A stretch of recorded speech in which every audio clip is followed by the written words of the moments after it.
Well, the rat population is on the rise, going from occasional public nuisance to public enemy number one in some cities. To explain what's fueling this furry infliction, our Courtney Norris and producer Dorothy Hastings bring us this report. Hey, how you doing? On a hot Wednesday afternoon in the nation's capital, Gerard Brown is patrolling the alleyways of Northwest D.C., looking for signs of rats on the move. I'm concerned about any rat in the city. You know, one rat is too many. Brown has led D.C. Health's rodent abatement program for 22 years. And recently, he says, rats have become more unpredictable. So in the years with the pandemic, it went up. And rats started coming in residential areas from the closed restaurants and stuff, and they were desperate. See there, his tail's moving.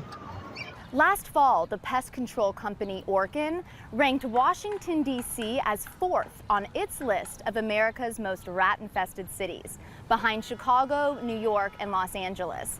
That makes Washington, D.C. the second rattiest city on the East Coast. Renowned urban rodentologist Bobby Corrigan says many cities are dealing with a similar issue. Are we experiencing a rat boom? I characterize it more like we've been on a slow boil for 50 years, but not really paying close attention to the numbers scientifically the way we should. For many years, we just considered this as a vermin issue instead of a wildlife species. We just figured if you see rats, just put out some poison, put out some traps, hire a pest control professional. It's not a big deal. At the city level around the world, it is a big deal.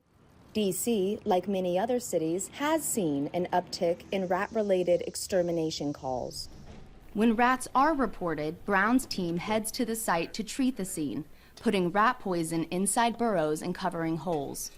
We really are out here doing as much as we can, as hard as we can, because we understand I don't want rats running around in my yard. That's a sentiment shared by D.C. resident Joel Edwards. D.C. is the biggest rats I've ever seen in my life. Edwards moved to this neighborhood in Northeast D.C. in 2020.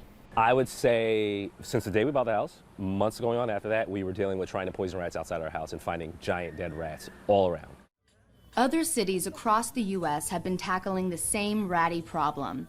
Everyone that knows me, they know one thing: I hate rats.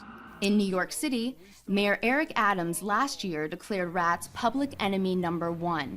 Rat sightings were up 71% from 2020 to 2022. When we're talking about rat fighting, it's not easy, but it's achievable to get a big markdown in populations. Kathy Karate is the first ever citywide director of rodent mitigation in New York City.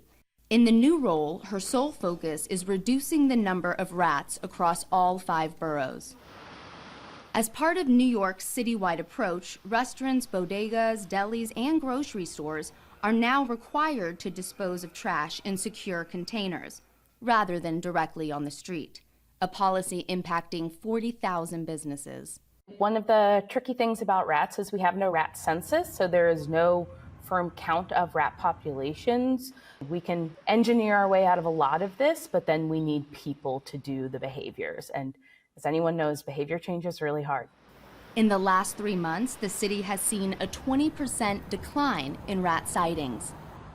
In D.C., Mayor Muriel Bowser allocated $3.4 million in next year's fiscal budget to begin replacing all residents' trash cans over the next 8 years. For Joel Edwards, that's a welcome move. After several visits from D.C. Health, hiring a pest control company, and home renovation to seal off holes, he's had some relief in the last few months. The rats may be gone, but the emotional damage is not. There's a little rat PTSD. Once it's in you, it's in you. You can't really get it out of your mind. They're everywhere. But if you think you hate rats, Corrigan says, think again. The rat has added 25, maybe 30 years to our longevity as a species.